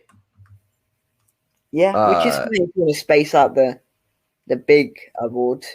So that the middle bit, that little bit, that's not really the problem I have the issue with. I have an issue with the end bit. You know, they can put director and the screenplays a bit earlier. it went downhill from the in memoriam. Yeah. They sped through the in memoriam at like breakneck speed and then forgot about a bunch of people. Mm. Like even wasn't it? I think David Schlesinger, I believe, won an Oscar or was nominated for an Oscar, and they forgot about him. Okay. So like they forgot a bunch of people. They sped through it. The song choice was terrible. And then they went immediately from that into like they gave like Glenn Close doing the butt more time than the in memoriam. Yeah, which is not great. It's not a good look. Not a good look. Yeah, just nothing about this felt good. Adam Schlesinger, he did That Thing You Do for That Thing You Do, Oscar nominated song. Forgot about him. Yeah. Like there was a bunch of other ones. Like it's yeah. So after the in memoriam, then they come out and they're like, now we're going to do Best Picture. What? Yeah. This is the first time in the televised era of the Oscars since like the 1960s that Best Picture wasn't last. The only other time was when they were giving Charlie Chaplin an honorary award, and that's how they were ending the show. But one, that isn't a competitive award, and two, you know exactly who's going to win. Exactly. Because it's a Lifetime Achievement Award. Yeah. They didn't know who was going to win this. No. And it was a competitive award. Yeah. So they do Best Picture. Chloe Zhao wins for Nomadland. Also very sad that like in a typical year, Chloe Zhao would have been able like Nomadland would have finished off with like actress, director, picture. And like it's this amazing moment for Chloe Zhao in Nomadland. Now she's kind of like forgotten about since her director win was so early and then picture wasn't last. Yeah. So kind of feel bad for Chloe Zhao. Because she wasn't really able to get like her moment for making the best film of the year. Yeah, I mean she's a brilliant director, so I honestly wouldn't be surprised if she gets another opportunity, and I hope she does. Absolutely, for the Eternals. Yeah, maybe. But then we go into actress, and it's like Frances McDormand looks so weird because like she just won Best Picture, and she did her whole like Wolf Howl thing. And then she comes back out for Best Actress, and she's like, I kind of already did like my thing, so like, thanks. Yeah. Like it was so weird. So then like Joaquin Phoenix, Best Actor winner of last year, comes out to present Best Actor. Here's basically how the show ends. The Oscar goes to Anthony Hopkins. He's not here, so we accept the award. Good night, everybody, and goodbye. Yeah. That's not how you end the Oscars. So, one, the producers made a terrible mistake by banking on that Chadwick would win. Yeah. Like, you can't do that. And even if he did win, I still don't think it was the right move. Yeah, like, you could have still had... to use a Schmodown analogy, Spectacular 4, I remember them one day was like a decision they were going to make whether they were going to end with the IG Championship or the Singles Championship. You end with the Singles Championship, just like here, you end with the Best Picture. That is tradition, and it should always be that way. You should end with the biggest thing of the night. Yeah. That's just how it should work. I mean, and if Chadwick won with the third to last award, or second to last award, it still would have been a great moment. And then you get to give Chloe Zhao her moment. Like, everybody gets their moments. And if Anthony Hopkins wins like he did, then it isn't an incredibly awkward situation where you just kind of end the award on. And like Anthony Hopkins said that he wanted to, like, he offered to like zoom in or like, you know, like go in on a video camera to like do this. And they said no. Yeah.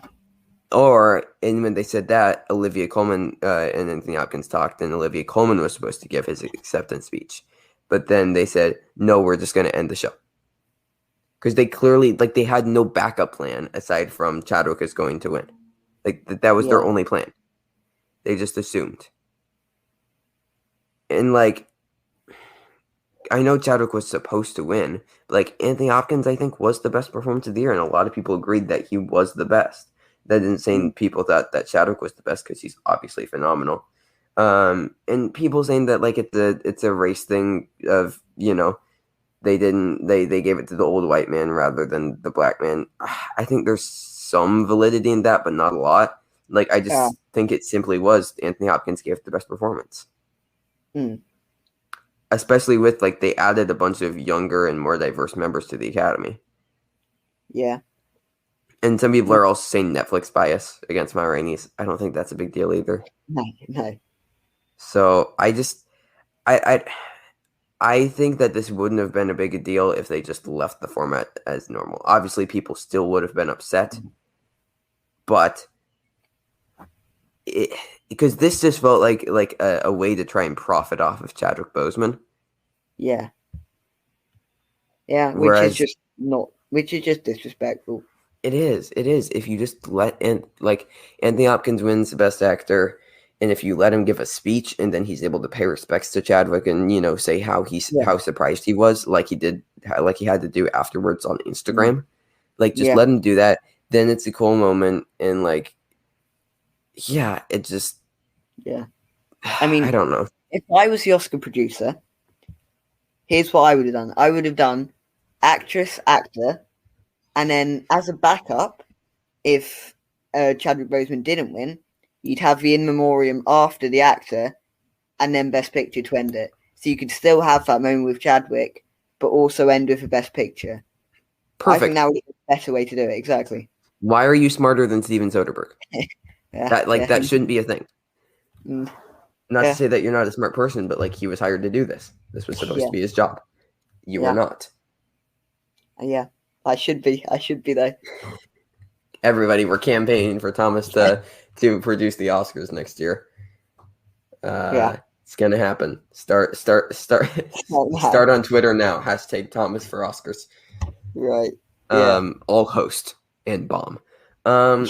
So I'll just make my my JK joke and that will be funny. Brilliant. But overall, as far as the awards given, I'm pretty happy with how it ended up. There's really nothing I'm too upset about except for cinematography. Yeah, well, I would agree with that. Other than that, I'm pretty happy. I'm not upset with anything that won. As far as the production standpoint, yikes. Yeah, that is the other part. Yeah. But I want to talk about some trailers, Thomas, because we had a couple of them. For sure, yeah. One of them premiered during the Oscars, and that would be West Side Story. What a trailer. Yeah. So you've seen West Side Story in the theater. Or not in the theater. Yeah. What was that? Sorry? No, in the theater. Yeah. Theater. Yeah. Oh, okay. So it's just tricky because in America we call the theater movie theaters. Oh, okay. So yeah. So yeah. So we kind of just call both of them theater, I guess. Now that I think about it, yeah, we're kind of strange over here, because you have cinema for movies and then theaters. We do have cinema, yeah. Yeah, that's probably smart. So that's how we'll just refer to them as cinemas are movie theaters, and then theaters are for Broadway and plays. Yeah. So you saw this in the theater. I did. But I have not seen the film. I was not able to see this in the theater, but I have seen the film. I think that the film is incredible, barring some unfortunate choices to put motor oil on white people to make Puerto Rican people. Okay. Not really the best choice. Hasn't aged maybe not well at all. But they're actually casting Latinos and Latinas for the roles in this, which for one, is just what you should have done from the beginning. And two, if they tried to do that, the motor oil thing today, Steven Spielberg would not be a as well received a man as he is now. No. But this looked exactly how I thought a Steven Spielberg directed West Side Story would look. Very cinematic and grandiose. I just hope it doesn't look. like, because the beauty of West Side Story, like the original film, is like that the world feels so like so small, but it also feels so big and lived in at the same time. Like it feels like Mm. there's so much going on while it being like such a small place. Mm. And I hope that Spielberg doesn't lose that in doing his like big grandiose things and shots. Because West Side Story just felt very contained, and let like the editing and cinematography give a bigger feel to the film.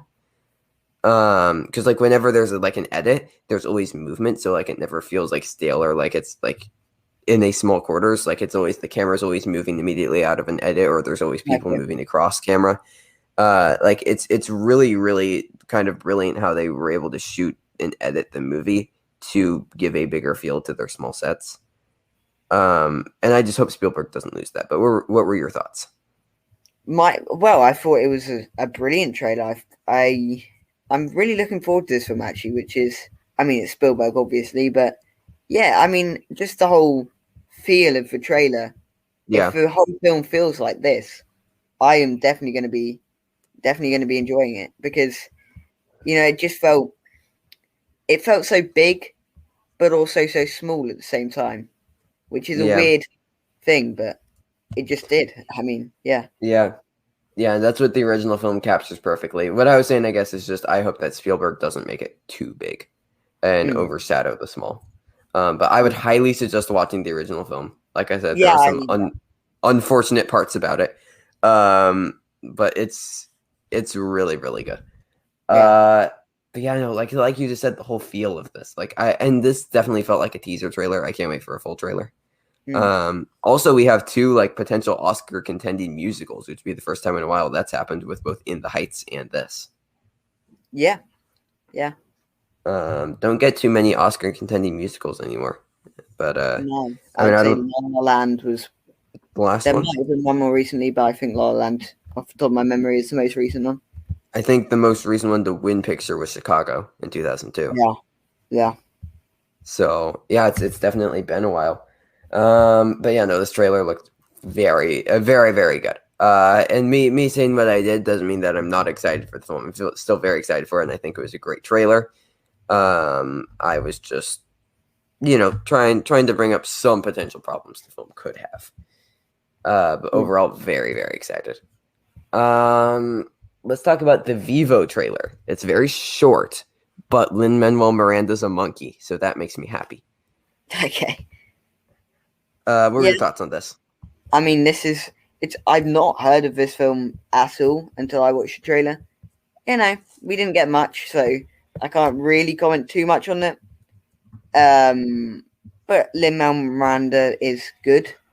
Is really good in most of the stuff he's done and most stuff he's like produced and all that kind of stuff. So yeah, I'm looking forward to it almost solely because of him. Yeah, yeah, for sure. Um, so it's Sony Animation Netflix, which is kind of like their new deal. We just saw the most recent Sony Animation Netflix film, which with Mitchell's vs. the Machines, which was incredible. Yep. But like Sony Animation is like kind of good at making movies now. Like Yeah. Mitchell's vs. the Machines, Spider-Verse, like they're kind of recovering from Smurfs: The Lost Village and the Emoji Movie. And Hotel Transylvania. Yeah, yeah. I mean, Arthur Christmas is a movie I really enjoy. Which, granted, that Is that was like like, my Sony? yeah, that's Right. that's Sony. That was Oh, 2011. Which I okay. really enjoy that film. I love that film. I watch every year pretty much. Same. Uh, but yeah, no, Vivo. I mean, so I believe Mitchell's vs. the Machines was the first Netflix Sony film. Uh, So Vivo will be the second one in that collaboration. Um, there's also well, first we have Hotel Transylvania Transformania, hmm. the fourth film in that dying franchise. Yeah. So we'll see how that goes. But like, also, I mean, I do think that Mitchell's vs. the Machines was also good because Lord and Miller. But I'm excited for Vivo. I think it could be Yep. fun. Obviously, we didn't see a lot, but Lin-Manuel Miranda is a genius. Like, he's just incredible in everything he's involved in. Like I put him in like the same level as like Bo Burnham. It's just they're just musical geniuses. Mm-hmm. Okay. So then we got the second trailer for Luca. What were your thoughts on this second trailer? Yeah, I mean, this is not the most, to me, interesting looking film. Okay. I, although having said that, a lot of Pixar films do look pretty surface level when you just go exclusively off the trailer, Yeah. So obviously I'm still excited for it. And yeah. I've seen a lot of comparisons to Call Me by Your Name, which Yeah. is weird. I mean, it could be like that, just obviously with less, gay sex, but yeah, maybe. Less gay Yeah, sex, more mermaids. exactly. Um. Yeah. I mean, imagine if Pixar made that movie. I mean, because Call Me by Your Name is great, but like, Yeah, brilliant I film. just imagine in just like a straight up animated Pixar version of that film. Yeah, that would be, yeah, yeah, Uh. Hey, Tommy, you're 6. Let's go see Call Me by Your Name from Pixar. yeah, um. Yeah. So, I mean, Jacob Tremblay and Jack Dylan Grazer are obviously like two of the brightest child actors we have in Mm, this industry. Specifically Jacob Tremblay, like that kid's going places. yeah. Um, Unless like he Macaulay Culkin's it, but hopefully not. Hopefully not. I mean, that wasn't Macaulay's fault. Well, no. Uh, but yeah, no, I mean, like you said, this movie looks fun right now. It looks like a typical animated film, but Pixar will draw you in because like these trailers, I feel like are more meant for kids. Yeah, Like the yeah. trailers are to get kids in theaters. Mm. And then their films generally, like even like Inside Out, for instance, the trailers for that like was just like it looked like a fun, like typical animated film. Mm. I mean, definitely creative, but and then it lays like then you see the movie and it's like whoa, whoa. So I still have faith that this is going to be a solid film. I mean, the animation looks stunning. Yeah, yeah. Like I mean, this is like probably the best water animation I've seen. Maybe only second to Frozen 2. Yeah, I'd say probably this is better than Frozen 2, actually. Yeah, yeah. But it did look. I mean, I think it looked very good. This is our second trailer. We didn't get too much different stuff, I guess. No, yeah. It won't Um, pretty much things we've just seen before. Just a but bit expanded. overall, I think it was fun, and I'm definitely looking forward to this film because it's Pixar. Um, so like this year is kind of like stacked for movies Mm. because for animated films. I mean, like we might already have like multiple spots locked in because we have two Pixar films Yep. in Luca, and then Turning Red is the other one, I believe. Mm, maybe. I'm not sure. But you've also got like Ray and the Last Dragon and Yeah, there's another Disney film later this year. I know. Like I believe there's two Pixar films and two Disney films this year, yeah, which which is is kind of insane. Which means that there's kind of only one spot up for grabs, and I hope that spot goes to Mitchell's versus the Machines, which we'll talk about in just a second. yeah. Yeah. Um, yeah. So it's Luca. Okay, so wait, no, just one Pixar film this year. So Okay. Turning Red got, I think, pushed back to next year. So Right. Luca, and then how many Disney films are there though? I mean, it's clearly Tom and Jerry's going to get in there, obviously. Well, yeah, of course. I mean, Sorry, yeah, that joke was involuntary in every yeah. way. Um, yeah. I'm just trying to pull up Disney Animation's upcoming release schedule. But yeah, no, I mean it's definitely a stacked year for animated films. So we'll see if this can get in. Likely it will because it's Pixar. Yeah. But yeah, I mean, already like we've had some really solid like Raya's. I've heard. I haven't seen it yet. I've heard it was very, very good though. I'm kind of waiting for it to come out. On like just regular Disney Plus because I'm typically cheap. Same. So, but yeah, between that, I mean, Mitchell's vs. the Machines, I thought was great. Fantastic. Oh wait, just a minute. I'm sorry. Disney distributed Studio Ghibli movies. I'm just on. Sorry, this is kind of mind blowing. Disney distributed Spirited Away. Wow. Okay. I didn't know. Okay, so there's 3 Disney films. So there's Luca, Ron's Gone Wrong, and Encanto all this year, as well as Raya and the Last Dragon. So 4 Disney Pixar films this year. Likely all of them will get nominated. Maybe, and that would only leave the one spot open. Yeah. So that's very, very interesting. It's going to be pretty competitive for animated after last year was not. Because Shaun the Sheep movie got in. Hey, that's not a bad film. Okay, but in a typical year, there's absolutely no chance Shaun the Sheep movie gets into Best Animated Feature. No, that's true. So yeah, very, very stacked for animation, but I do think that Luca will probably make it, and I'm very excited for the film. Yeah. Another movie that I'm like mediocre on is The Tomorrow War. I mean, this looks like Terminator and Edge of Tomorrow at the same time. Yeah. Thoughts? I mean, again, it was a very short trailer.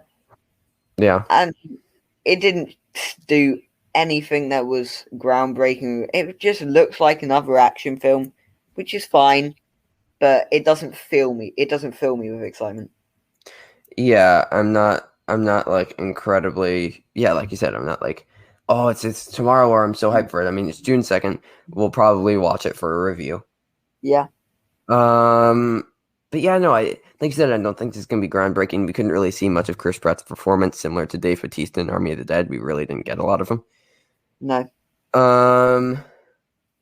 So yeah, I mean, it should be fine, I guess. I know there's really not much to say. Like, it's just seems like another action sci-fi movie. Yeah. Chris McKay, I believe, is directing the Lego Batman film. I call it the Lego Batman film. Yeah, I mean, and it's June 23rd, not June 2nd. Yeah, so Chris McKay of the Lego Batman movie. Really no one major in the cast beside Chris Pratt. No. Okay. So yeah, like I hate to just have nothing to say about this, but like there really isn't that much to say. We're gonna watch it for a review, and that's about it. What were you had anything else to add? No, again, yeah, as I just said, it was a very short trailer. I hope we get something more before June 23rd. I presume we will, but that release date is actually not too far away. Yeah, I mean, we got news that this was happening just like a couple weeks ago. Yeah. So yeah. Okay, wait just a minute. So it's going to be July 2nd on Amazon, and then June 23rd. So it's going to be June 23rd in cinemas, and then July 2nd is when it comes out on Amazon Prime. So that's where I was getting second from. Okay. So yeah. No, I'm happy to start getting movies back in cinemas again. I'm going to start using that. And cinemas again. So like next week we have Wrath of Man, which we covered the trailer for. So I'm going to try and make it out to that new Guy Ritchie film. Yeah, not entirely sure when cinemas open for me. I get a feeling it's probably about 2 weeks though, so might not be able to make it out to see Wrath of Man. Yeah. I don't.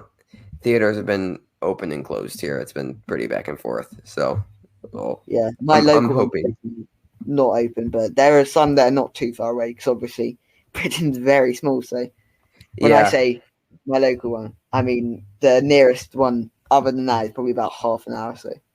Like what? England's like the size of like 2 U.S. states or something like that. Probably a bit bigger than Well, that, but it's smaller than the entirety of California. I know that. yeah, yeah. So it's what, like a 4 hour drive to get across all of England or something like that? 4 or 5 hours, Yeah, to get across the whole of England, yeah, it's about 4 or 5 hours. Yeah. which is insane. Like Yes. that's like so like I'm in Illinois. That's like maybe the drive to get up to like middle of Michigan, which is like two Wow. states away. Yeah. Yeah. So yeah. Uh, but yeah, no, I'm hoping to get out to Wrath of Man.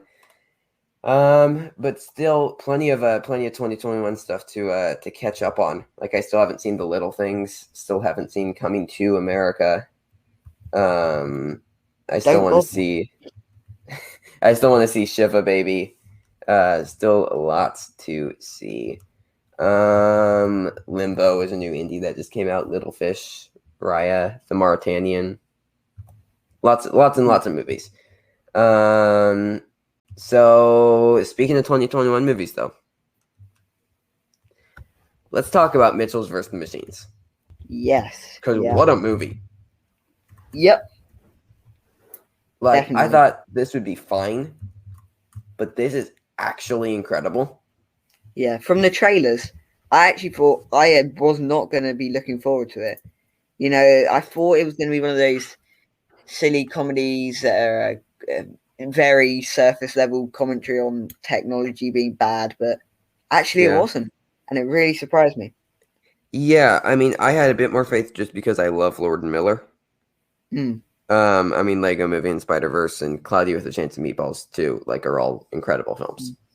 Never been that struck by them. I realised that is why that is just a thing. I've never been that struck by Lord and Miller. Would you say this is your favorite Lord and Miller? Out of yes, I would say this is my favourite one that I've seen. Yeah, out of their animated films, not counting like 21 Jump Yeah, Street or anything like that. yeah, Um, yeah, I kind of love this movie. yeah. Like, I completely agree. I mean, so my 2021 list. I'm gonna see if you can guess where I ended up Uh huh. on my 2021 list. So going into this movie, it was The Father, Minari, Nomadland, Judas and the Black Messiah, One Night in Miami, Zack Snyder's Justice League, Nobody, I Care a Lot, Godzilla vs Kong, and Mortal Kombat. Where do you think Mitchell's vs the Machines ended up? I'm gonna say below Nomadland. Put it above Nomadland at number 3. Oh wow, okay. So my top 5 is The Father, Minari, Mitchell's vs the Machines, Nomadland, Judas and the Black Messiah. Okay. I was pretty close and pretty close. Yeah, yeah. Man, this movie just really, really works for me. I mean, just like I like they didn't tell any of this stuff about a kid wanting to go to film school in the trailer, which I like know, yeah. Which connects is to me. yes, which is one of the it spoke to me as a film, yeah. Yeah. No, immediately when they went to that of like a kid wants to go to film school, and I was like, ooh, this movie's gonna be for me. Yeah. But yeah, no, and it had actually a really nice like I think Lord and Miller are great at subtlety. Like they bring up Mm, these themes. Like in Lego Movie, it's about individuality. And there's been so many animated films about like creativeness and individuality and like everybody, mm, everybody's different and that's okay. That's been done in so many animated movies and it shows it's so shoved in your face and there are these, yeah. songs about it that like but they're really good about like making it subtle, like to where you still completely understand what message they're going for, but it doesn't feel shoved in your face. Like Yeah. with Spider-Man Into the Spider-Verse, it's all about like taking a leap of faith and being prepared to take the next step in whatever you're doing. And Mm, you get that, but to me it doesn't feel like shoved in your face. yeah. Yeah. Like it's very clear and obvious that's what the movie's about, but it doesn't feel like uncomfortably like here is a song about taking the next step. Like Mm, like yeah. like there's literally that song in Frozen 2, like Yeah. about taking the next step.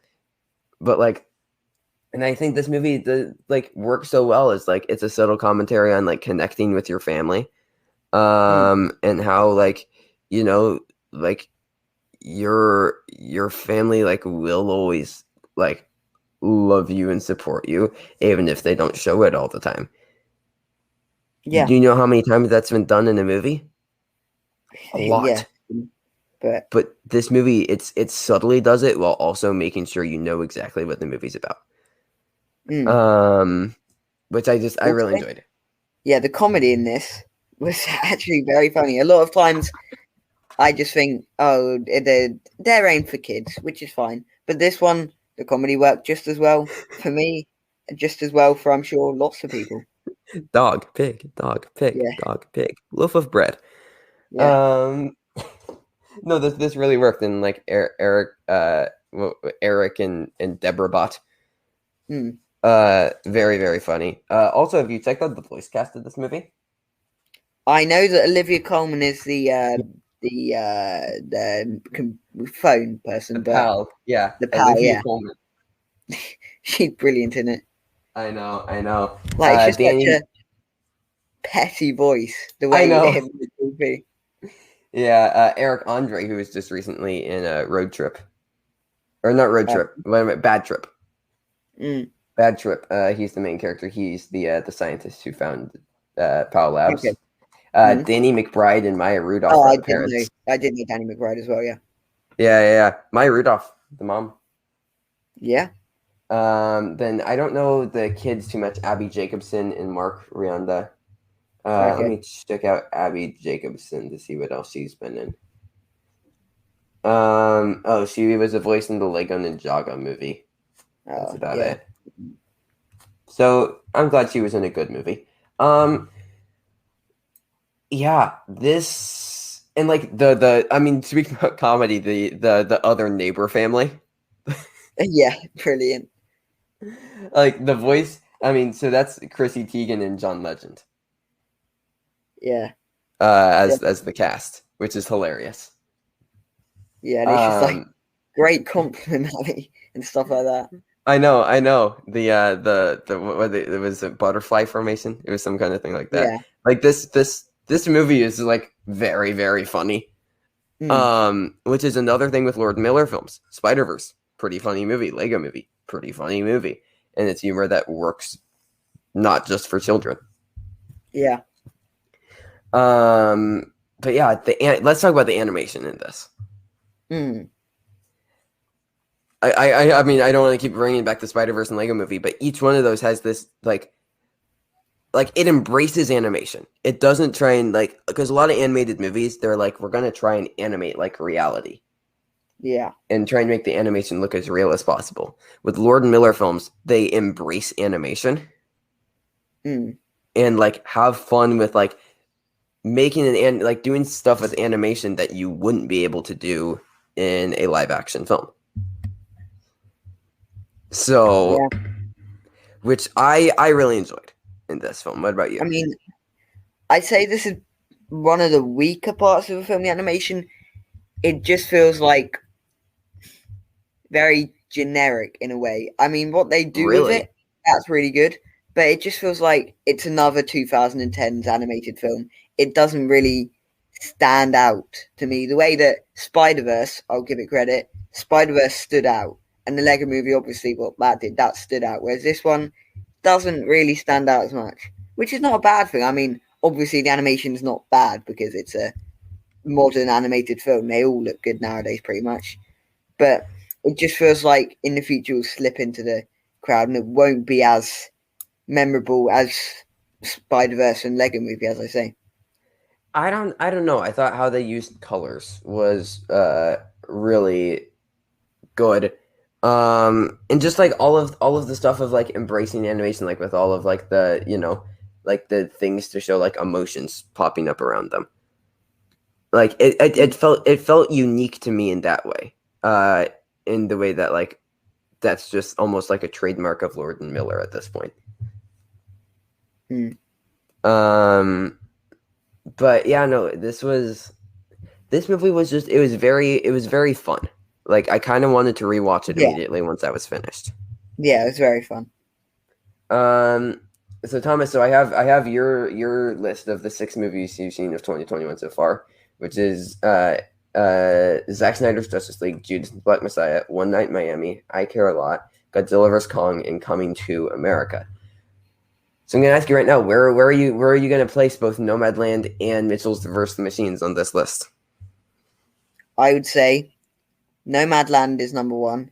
Okay. Mitchell versus Machines number 2. Then the rest of the list as it is. Wow. So good week for you. Past couple definitely. days and watching films. It was a great past couple of days, yeah.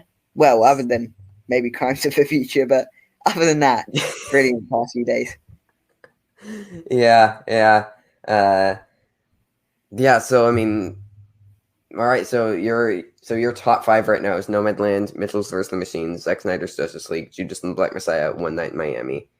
Yep. And then my top 5 right now is I lost my list. Oh, I found my list. The Father, Minari, Mitchell's vs. the Machines, Nomadland, and Judas and the Black Messiah. Wow. So fairly similar. It's just you haven't seen The Father and Minari yet. But your next 2 were Zack Snyder's Justice League, Judas, and One Night in Miami. So, yeah. This movie's just really great. It's just it's so fun. I really did connect to the younger character, but like also I feel like adults could really connect to the adult characters. Yeah, for sure. Like there's really something in here for people of all ages. Yeah. So yeah, this movie just really works. So how would you rank out of Lord and Miller's animated films, which so far are Cloudy with a Chance of Meatballs, Lego Movie 2, and Spider-Verse, and this? Okay, so I'd put this top. Then I'd say Spider-Verse. Okay. Then I'd say the Lego Movie. Lego Movie 2, Cloudy with a Chance of Meatballs last. All right. And I guess you could throw in Batman and Ninjago since they were main producers on the film. And then there's also Cloudy with a Chance of Meatballs too. Oh, but Cloudy with a Chance of Meatballs 2 definitely at the bottom. If you not Lego Ninjago. I have not seen Lego Ninjago. Oh, okay, I feel happy for you. I don't plan on, to be honest. Lego Batman, I preferred it to both Lego movies. Yeah, and I'd say I preferred it to Spider-Verse, but yeah, so I'd put Lego Batman second, probably. Okay, so I would go number 1, Spider-Verse. Number 2, Lego Batman. Number 3, Mitchell's vs. the Machines. Mm-hmm. Number 4, the Lego Movie. Number 5, Lego Movie Part 2. Number 6, Cloudy with a Chance of Meatballs. Number 7, Cloudy with a Chance of Meatballs 2. And number 8, Lego Ninjago. Okay, so our lists are pretty similar then. Yeah, pretty similar. Very, very excited for Spider-Verse 2. But, Thomas, that's all we have for the show. That is. That is the show, everybody.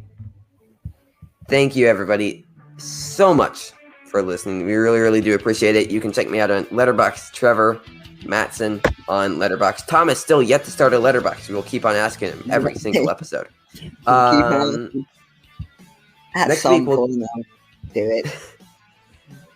Next week we're going to try and do Wrath of Man, maybe. For a review, as well as any other news. Also, Thomas, Bad Batch starts up, and you're gonna watch it. Yep, I will. Starts up May 4th. And then we also, you still do need to watch Clone Wars, but curious to see what you think of Bad Batch without watching the Clone Wars. Yeah. Okay. Yeah. I'll try and keep an open mind. Okay. All right. I'm of course very excited for it. And yeah, no real consistent reviews though. We don't have Falcon Winter Soldier. The Oscars are over. But I'm sure there will be plenty of movie news throughout the week. So until then, thank you everybody so much for listening. Stay safe and goodbye.